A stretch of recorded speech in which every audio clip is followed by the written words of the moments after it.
I tell people all the time, if you're trying to look at everything, you will see nothing. You have to ask yourself, do I look like a target when I dress like this in the area in which I live or where I work or where I'm traveling? Anything expensive?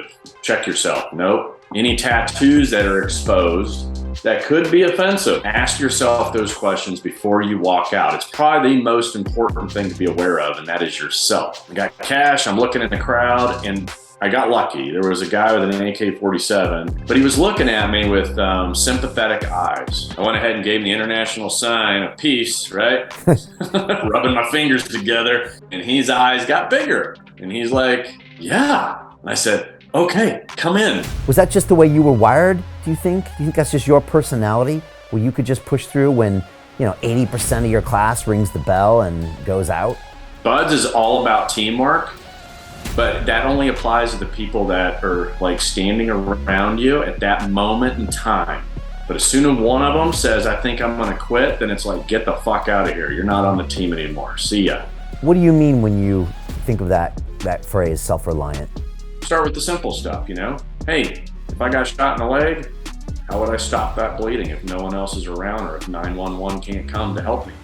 If there is an intruder in my house, yep, I called 911, but they're 7 minutes out. And we both know a lot can happen in 15 seconds. Master the basics and you will become advanced. A lot of people want the shortcut to like some cool guy way of doing things, but there isn't.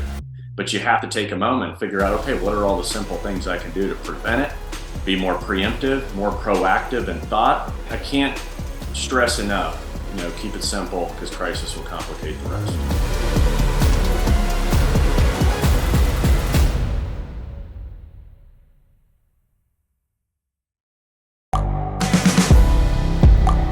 The world is changing. Inspiration is everywhere. It has never been so easy to connect, share, and bring people together. We're learning from others and finding the best in ourselves. Challenging our beliefs. Sharing our vulnerability. Overcoming our fears. Transforming ourselves so we can transform the world. How far can we go? This is London Real. I am Brian Rose. My guest today is...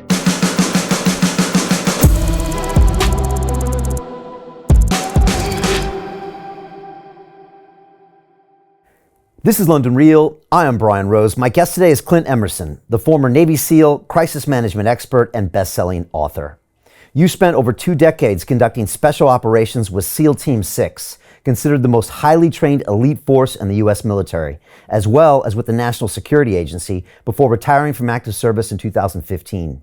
Your expertise in counter-terrorist operations and as a surveillance expert earned you numerous awards for your leadership, including the Bronze Star Medal for heroic service to your country. As the best-selling author of the book series 100 Deadly Skills, you offer everyday civilians life-saving strategies, teaching how to survive and thrive in any circumstances. Your latest book, Escape the Wolf, details your total awareness system designed to help travelers identify and negotiate any potential high-risk situation. For 20 years, you operated by 2 strict codes. If you aren't cheating, you aren't trying, and it's only illegal if you get caught. Clint, welcome to London Real. Hey, thanks for having me, Brian. It's good to be here. Great to have you. I love those 2 codes, and maybe we can get into that shortly. I want to just jump in and ask you 2 questions. Is the world more dangerous, or are we just more unaware? Compared to like when you and I grew up to like say today, is it one of those things, or is it the other, or both? I would say first, it's just the media is more dangerous. But yeah, when you have such rapid communication and the ease of information flow, the internet made all borders basically gray or non-existent. So now you've got information flowing all over the place. And it does make you start to wonder, is it really that bad out there? Or is it just the internet doing what it does best, and that is inflame anything it can possibly inflame to just create emotional reactions, clicks, views, you name it, right? So it's hard to get an accurate pulse. But if you're looking here in the States and metropolitan areas, yes, crime has gone up, violence has gone up. And it's no surprise, any of like guys that work for me on the pandemic side will tell you the virus is an indirect issue. Even just saying virus, right? The real issue is the accordion effect later as it relates to the economy, and everything else that falls in line to include supply chain issues and everything else we keep hearing about. So I'd say right now, statistically, yeah, things are probably not great, and there's always room for improvement. Because I moved to New York City in 1993, and I remember Giuliani had just come in, and he was just cleaning house, and there was a cop on every corner, and he was going after the minor crimes, which he thought had a knock-on effect to the major crimes, and it became like, the safest it had ever been, to where it was like people didn't even recognize it anymore. And now it seems like it's going back the other way. I hear horror stories of LA. I mean, I'm from San Diego, but I hear stories in LA that I don't know if they're accurate, of people like walking into house parties and with guns and taking everybody's stuff and going into Apple stores and cleaning house. And I mean, crime is back on the rise. Is it back to the levels of like the 70s in some of those major cities? It seems like it's definitely higher than I've ever known it to be. And, and it's hard to like connect it, right? So at least, decades ago, you could connect it to, okay, the economy's at a certain place, or it's the heat of the summer, right? Violent crime is always higher in the summers. But lately, it's like, well, what are we connecting it to? What's the foundation for it? Because, you have plenty of jobs out there. You have all of these reported positivities going on. And it's hard to connect why the violence has gone up, other than, I think people definitely are more in tune or more stressed out, or, politics. I mean, we all know that here, like, geopolitically, things are really sort of in a turmoil, and have been for a couple of years, right? So I think that's really a big piece of what's been going on. Yeah. Let me ask you a specific question, because I'm here in London. This is the home of the former queen, now the king. This is where we drink tea and, we dress like I do. And yet, I think 2 weeks ago, right near here in the city of London, where I used to work actually as a banker, three guys were stabbed the other day in broad daylight, as these kids tried to take a mobile phone from some banker walking down the street. And the latest thing is these kids jump on these electric bikes. So again, there's like no traces. They rent them. They go fast. They can go down alleys and get away from police. They wear ski masks, and they grab these phones. And if people are either unaware or maybe stupid enough to fight back, you'll get stabbed. Stabbing's a big thing here because we don't have guns, I guess. And I mean, this, like I said, this happened, in broad daylight in kind of the Wall Street area, with, businessmen in suits are getting stabbed for their phones, and everyone's thinking, what the hell's going on? And I'm wondering, like, for anybody in London that's listening, or other major cities, what would be the first thing you say to people to try to avoid or be aware of these situations? And, is it happening, like I said, because people maybe aren't aware? And could it be prevented with a little more awareness, which is what you talk about? Yeah, for sure. I think keeping your head on a swivel is key, and especially when you're walking down a street, because not only do you have the kids that might want to, what's called apple picking, right? Apple products are without a doubt targeted, and have been for as long as the iPhone's been out, right? Apple pickings in major cities all over the world, because it's really an expensive phone. And, not anymore, but before, you could just do a master reset on the thing and then take it to your cell phone, local mobile phone service provider. And they basically, put their SIM card in, and now you've got a phone that's yours. You didn't have to spend $1,000 on that thing. But now they're going to electronic, SIM cards. There are no more SIM cards anymore with the newer phones. So I don't know that the bad guys know that, right? It's not, you can go just switch it into your name and use it anymore. So I think that'll help once everyone knows and has a little bit of that knowledge and awareness that you can't just steal somebody's phone and then go make it yours anymore. It's going to be a whole lot more difficult. But yeah, as far as awareness, I mean, walking down the street, I always stay off your phone, right? Have that thing put away, because it's the people driving on their phones that you're going to be looking out for as a pedestrian to run you over. Especially if you're walking over bridges and any other channelized areas, you really got to have your wits about you, because that's a funnel in itself, and that's where bad guys like to attack. And that's the book concentrates solely on getting off the X. And the best way to get off the X is identifying them ahead of time and then going around them, right?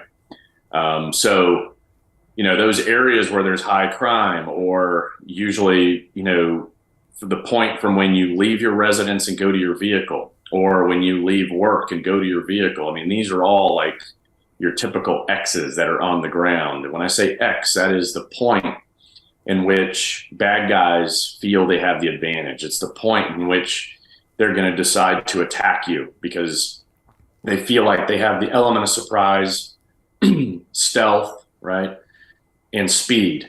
And because they have those three things on their side, they'll be more successful. So if you start looking around and going, hey, where's the X? Where's the best place in my pattern of life for someone to attack me?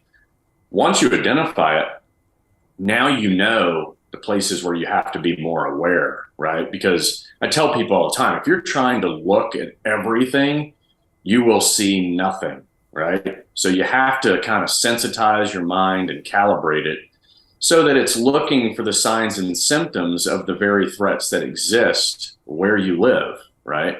And that way now I'm limiting it to just maybe these few things those signs and symptoms of certain threats. And you're going to be a lot more successful in your observation skills when you do that. What about headphones? Keep them off? Yeah. Yeah. Look, I love to run with music. I think everybody does. You can do adjustments now called hear through, right? So you can hear your music and you can hear the ambient outside environment. And I actually did a test with my daughter where, she had them in, and I ran up behind her, see if she could hear my feet coming, and she could. So, the technology is now caught up to those safety tips, right? Because before it's like, no, don't have anything in your ears, or at a minimum, have one out, right? Left or right ear. Make sure it's your good ear that's actually, listening for what's coming up behind you. But now the technology's gotten smarter, and you can legitimately listen to music and hear what's going on around you. But I would still factor the side of don't put anything in your ears. Let's face it. Anytime you're putting anything, an obstruction in your ear, regardless of hear through technology, you're still making yourself vulnerable. Right. So don't put it in your ears. Don't be on your phone. Yeah. The problem is that most people are doing both of those things, and they're so situationally unaware. I mean, you talked about drivers. I mean, they've done tests, and drivers that texting is like worse than drunk driving. Like you're so impaired of your awareness, right? Yeah, I think people underestimate, it's distracted driving, I mean, it is way worse than being intoxicated. Because you're literally, your mind, your eyes, all of your senses are focused into one spot in the cockpit of your vehicle. So at least when you're substance impaired, your senses are still trying to work and still trying to see what's going on out in front of you, right? But when you're looking at your phone, your hand, your thumb trying to type, all the audibles you're listening for, all of your senses are taken away, and all it takes is that split second. And obviously, a good day goes bad real quick. Yeah, I've caught myself sometimes just catching myself at how just unaware I am, and just thinking, wow, if somebody just wanted to jack me, it would not be hard.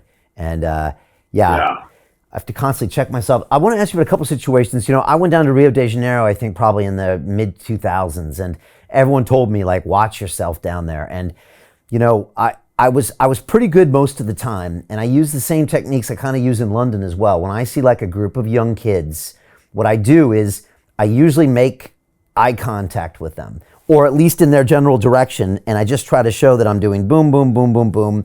And I just let them know that I'm aware they're there if I have to, or I'm just kind of aware of what's going on. I'm swiveling and I'm just trying to let everyone know that I'm looking. And I found that even though I'm not the biggest of guys, I feel like they say to themselves, you know what, I'm just going to wait for the old lady. I'm going to wait for the more clueless tourist, because I rarely had a problem. I mean, I did have a couple kids run up on me on the beach asking me for change, and I quickly realized they didn't want change. And my instinct was to run, and that was a great idea. And it worked out really well. But like, I use this technique in London and used to in New York, and it seems to work pretty good so far. Am I doing some things right, or am I doing some things wrong? I think if it's been working, then it's right. If you haven't found yourself in a bad situation, then keep doing what you're doing, right? I mean, the reality is confidence goes a long ways, and like you already mentioned, bad guys that either plan and conduct these criminal acts for a living, or the more opportunistic predators that just see a weak person and go, oh, I bet they got $5 or whatever, right?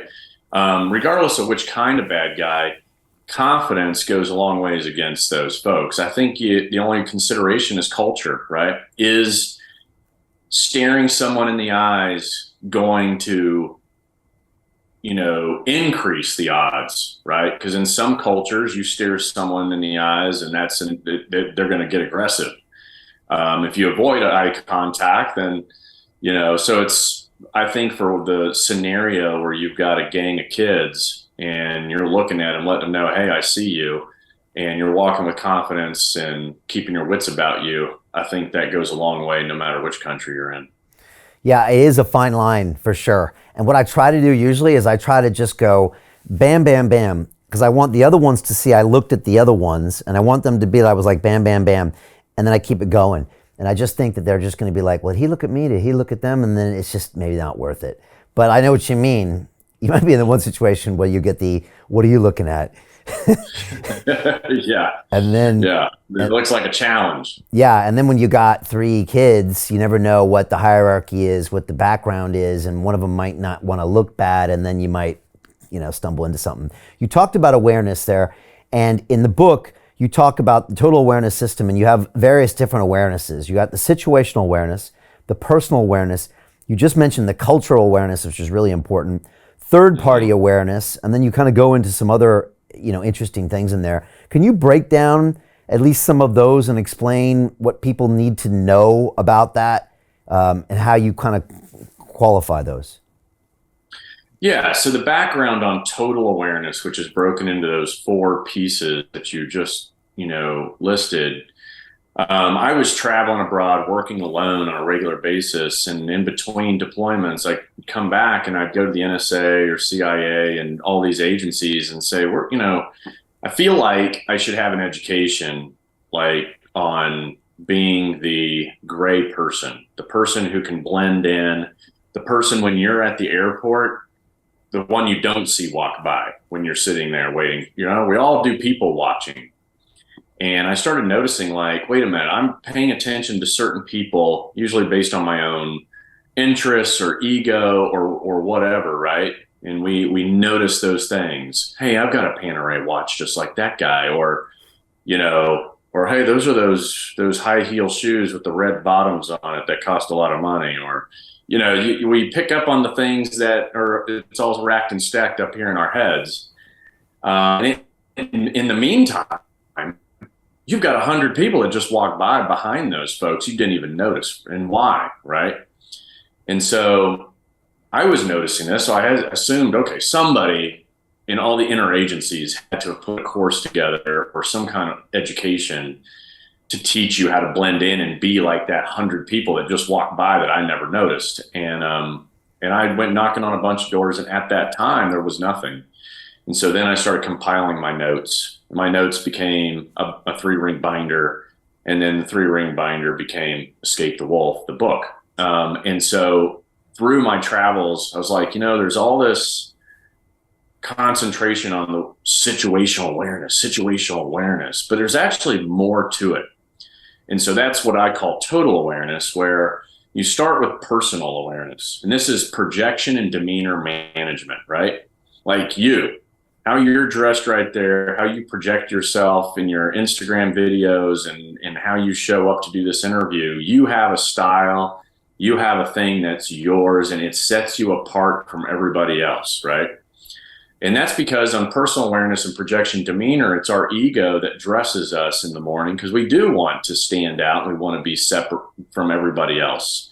It's normal, especially here in America, right? So what you have to do when you're doing that, though, is go, all right, you have to ask yourself, do I look like a target when I dress like this in the area in which I live or where I work or where I'm traveling, right?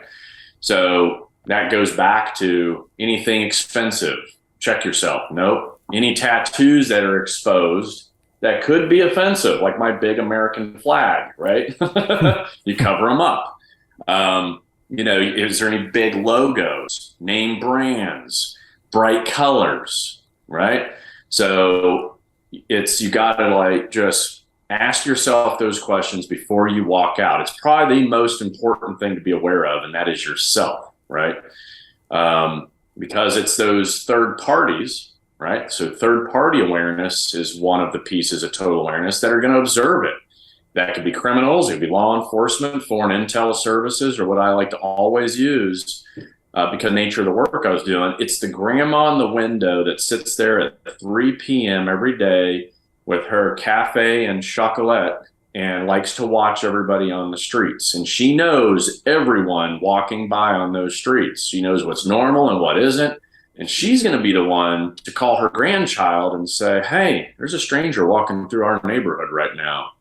And he happens to be Al-Qaeda, right? The grandson. Right. So for me, third party awareness was the most important aspect. And so how can I control it?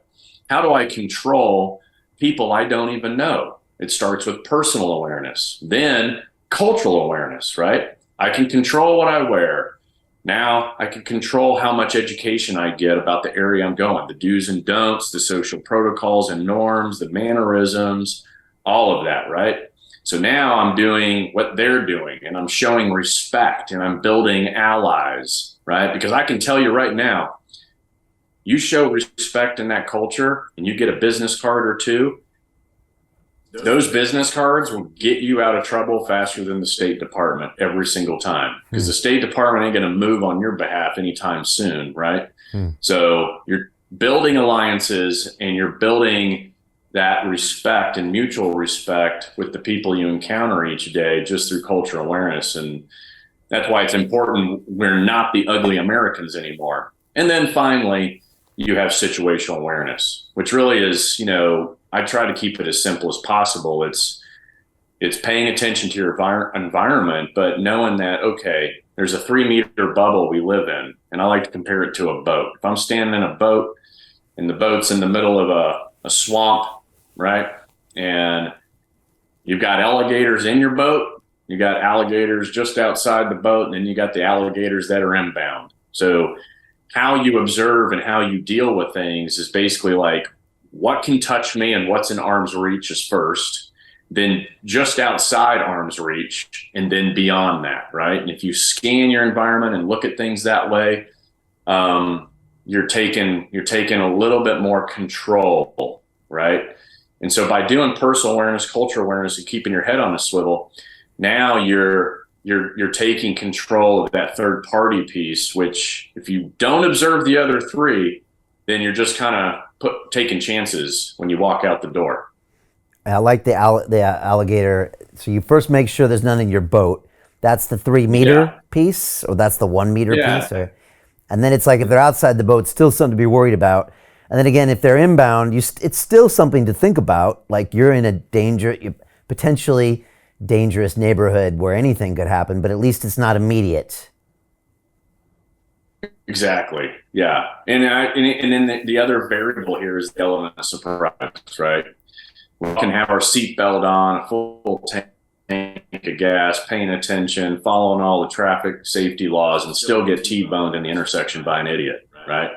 So the element of surprise is the piece that, you're definitely always trying to counter and look for and observe when you're, trying to be more aware. It's really interesting, Clint. You said, like you're taking me for example, and yeah, I mean, I'm dressed to get attention, and like you said, a lot of people are. And you mentioned my Instagram. I was just in Dubai and I was hanging out with a bunch of crypto influencers, and one of them's from Sweden. He's a big influencer, worth over 100 million probably. And he's like, I don't go back anymore because of the crime. And I was like, what do you mean the crime? And he's like, people came and took my stuff in 3 different occasions. And he found out it was probably because he posted where he was going on Instagram. So, Yeah. right? And a couple guys had said that. And so, again, it's almost like a digital piece of that personal awareness where you're almost even letting people know beforehand that you're getting there. And it literally, there were dudes in Stockholm, they were waiting for him. They saw his post, so they watched a hashtag. They knew he was going to be there. He drives a Bugatti. They're thinking, you know what, this is going to be a good score. And it happened like repeated times to where he was like, all right, this is now a digital personal awareness as well. Have you heard of that before? No, you nailed it. And I mentioned in the book, like every piece of total awareness applies to the cyber world, right? So personal awareness, situational awareness, all of it, right? Third party, right? You've got trolls watching, waiting to just make a dumb comment, and then you've got criminals watching and waiting because you're posting things real time. In the book, I also discussed, give yourself, never post real time. In fact, give yourself a 72 window or beyond. Put that 72 hour delay in your social media calendar, right? So that you're always 3 days ahead of where you were the day you're posting, right? Yeah. So it's not rocket science. It's pretty easy. It's just people get excited and they want to share what they're doing right now, or they're at a convention and everybody else is sharing that they're at the convention.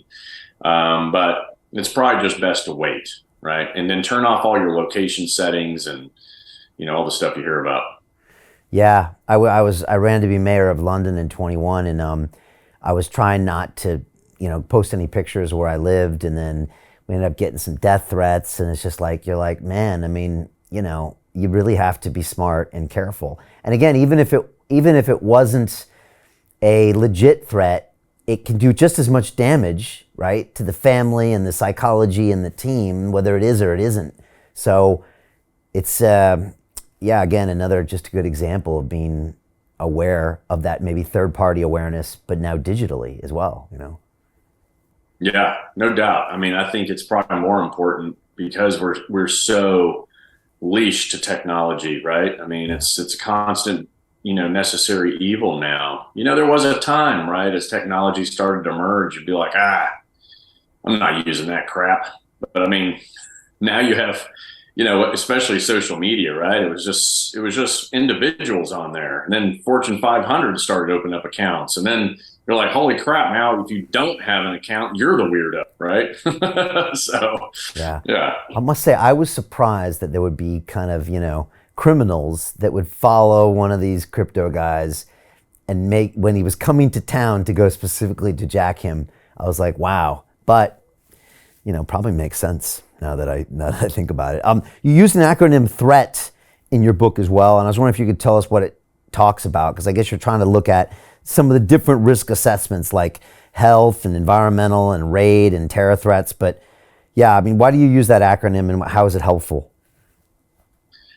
Yeah, so once again, translating a military career and how can you give civilians kind of sort of the same skills. The threat acronym is a way of creating your own threat intelligence report before you go do anything, especially traveling abroad or here in the States. If you're just going from Dallas to New York, it's a good idea to do it, right?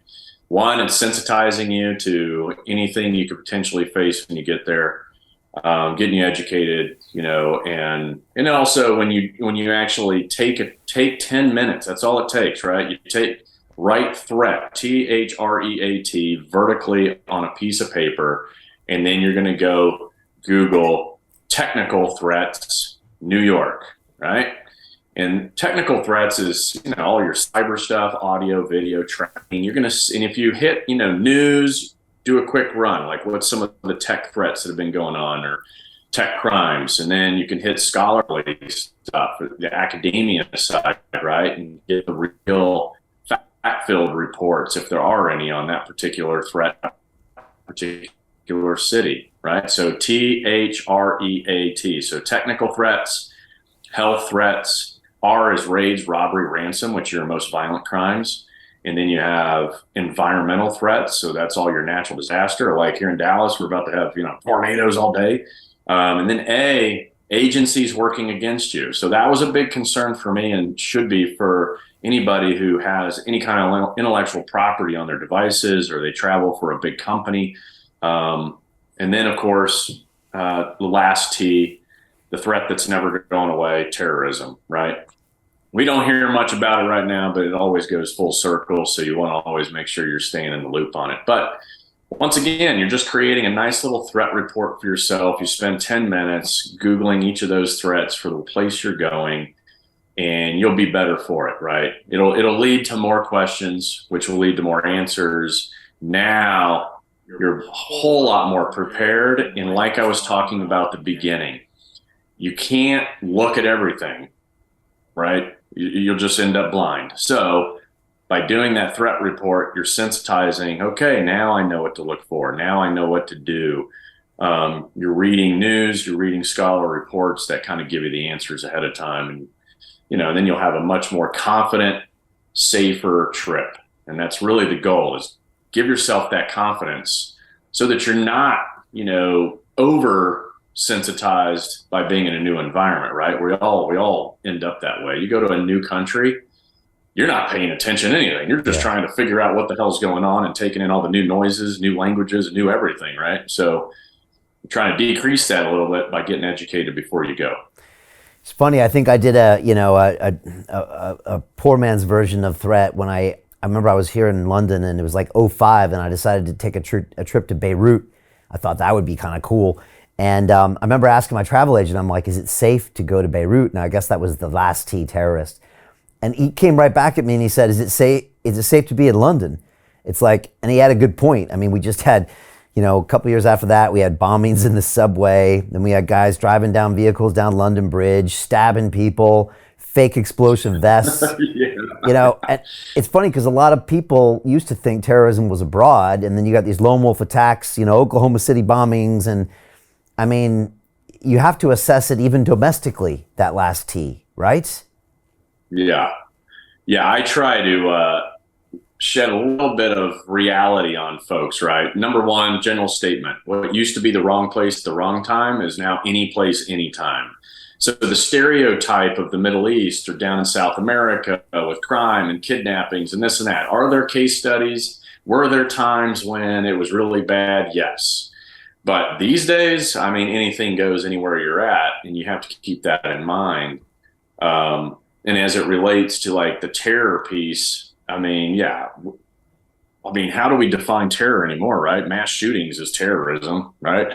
And they're happening every day here in the United States. Yeah. If anyone ever goes and looks up like immunizations required for certain countries, you think, oh, countries in Africa, third world, right? I'm probably going to need every shot under the sun to go there. And that's true, because it's definitely, there's viruses there that don't exist here. But when you compare if you look at the list of diseases in other countries and then compare it to the list of diseases in the United States or in first world countries, I think people would be shocked that like the first world countries have a far bigger list.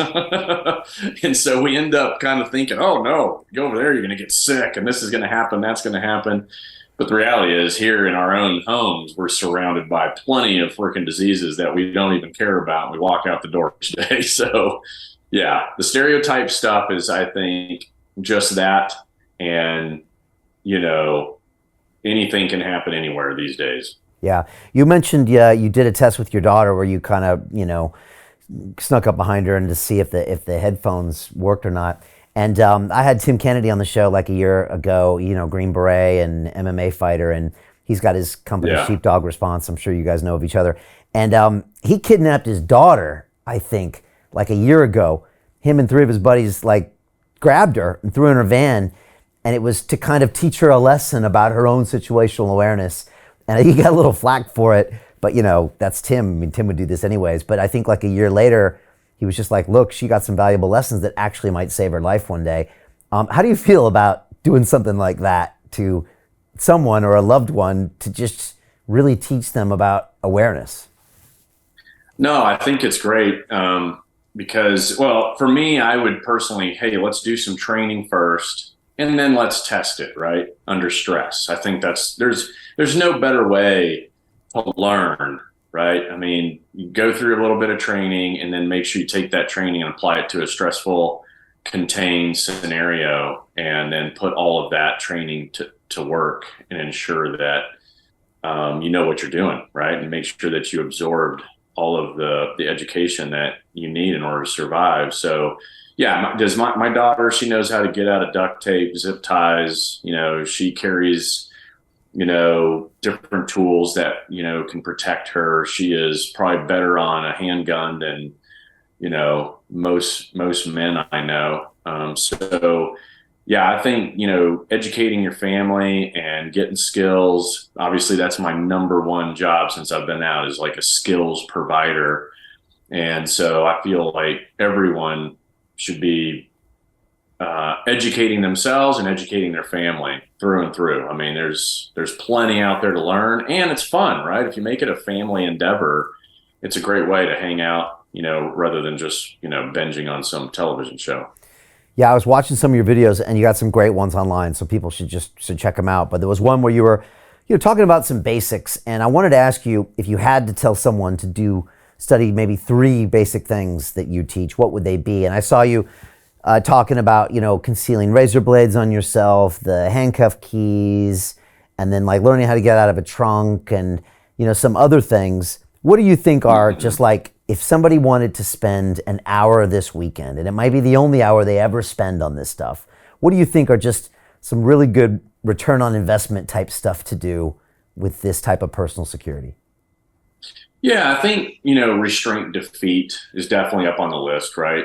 I mean, being able to escape a bad situation is utmost important, especially if restraints are involved. So duct tape obviously is the number one restraint in the world because it's cheap, it's readily available. Second to that is zip ties. Third is handcuffs. The handcuffs are the Smith & Wesson Peerless, which are the most common ones around the globe. So I think, being familiar with the different kinds of restraints out there and then practice getting out of them is a great hour spent. I mean, it wouldn't take much longer, right? I mean, getting out of duct tape is the same techniques as you're going to get out of zip ties. And then handcuffs is basically shimming them. And, and if you've got a soft drink can or a beer can, you can literally use your kitchen scissors and cut shims. And now you've got a shim that'll basically go in between the ratchet teeth and the ratchet mechanism itself, right? And it disconnects the two from one another and allows the handcuffs to come free. That's if they're not double locked, right? Cops are always going to double lock their handcuffs. Criminals don't take the time to do it. So, but yeah, I mean, that's a great one. It's sexy. It's fun. Everybody can do it kind of thing.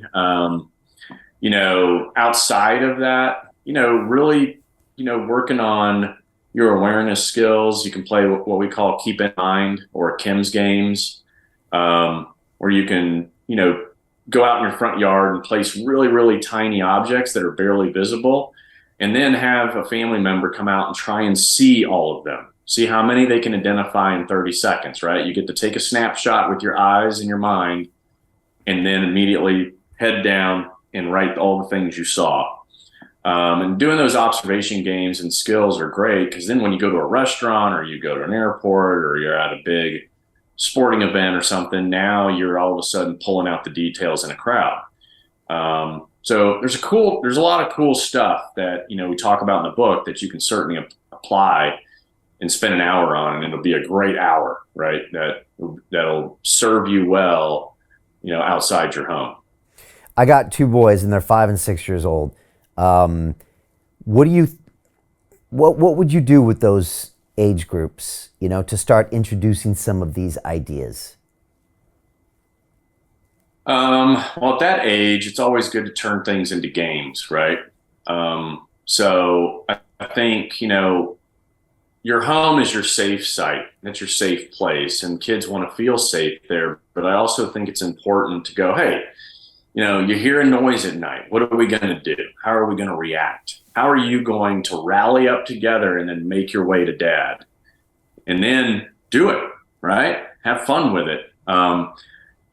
Different ways of communicating, right? Whether it's, flashlights, letting you know where you are, it's just a couple of, flashes of the light. You don't want to leave a flashlight completely on, especially if, there's an intruder situation. It gives up your location and all that stuff. But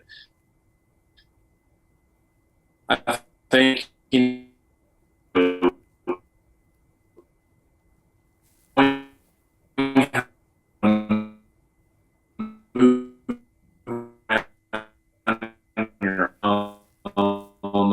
the middle of the night can blueprint better than anyone else your location, right? So keep it black and move around the house, and do it. See if you can do it as quietly as possible. And also talk about exit strategies, right? Yeah. Whether it's a fire, a bad guy, whatever it is, hey, how am I getting out of my bedroom? How am I getting out of the living room? How am I getting out of the kitchen? So I think that's for that age group, whether boys or girls, like doing that kind of stuff and making it fun. Once again, it's going to give you peace of mind too. Okay, now my kids know what to do, right? Yeah. I still worry to this day sending my daughter off to college. Like, did I really prepare her the best I could? Is there something I forgot that could potentially happen to her, and I'll be hating myself later that, oh my God, I can't even believe I didn't talk about that with her, right? Yeah. So give yourself a peace of mind, parents, and have fun with your kids and do these exit strategies and, fun games, if you will, that will allow them to, escape the wolf. Yeah. I'm going to do that. And definitely with some basics as far as fire escapes, what happens if this happens, and then, people knocking on the door. I'm going to be running through that, I think, this weekend. You've got something called there's something called an OODA loop, which I think stands for observation, orientation, decision, action. And then I read some story about you that I thought was really interesting, and I don't know if it involves one of these loops, but I think you had been dropped into some unnamed country and had gotten some basics from the embassy, like a wad of cash, a mobile phone, and a handgun. And you're in a car and you find yourself in a situation with a lot of people angry surrounding your car, and you had to make some very important decisions, not obvious decisions, in order to get out of there alive. I was wondering if you could just talk about that and the decisions you made, because it's almost like a crazy puzzle, because you could have easily made some wrong decisions that would have felt right, that probably would have gotten you killed. Yeah, no, it was probably one of the more, as a SEAL, you're doing a lot of risky, crazy stuff, but you're trained for it. You rehearse it. You're doing it all the time. You're very confident with those skills, and then you go do it. Everything was 100% out of my control, and it was Arab Spring, so there wasn't a major city in the Middle East that didn't have riots and social unrest going on. Obviously, it made national news for like every day for a month or months, and I was working in one of those countries. And just like you said, you land, you go check in with the embassy. They give you whatever you need, some creds and, money and a phone and your gun. And that's just kind of to get you started. So you've got local cash and whatever else. Get in the vehicle and, a lot of To continue watching the rest of the episode for free, visit our website londonreal.tv or click the link in the description below.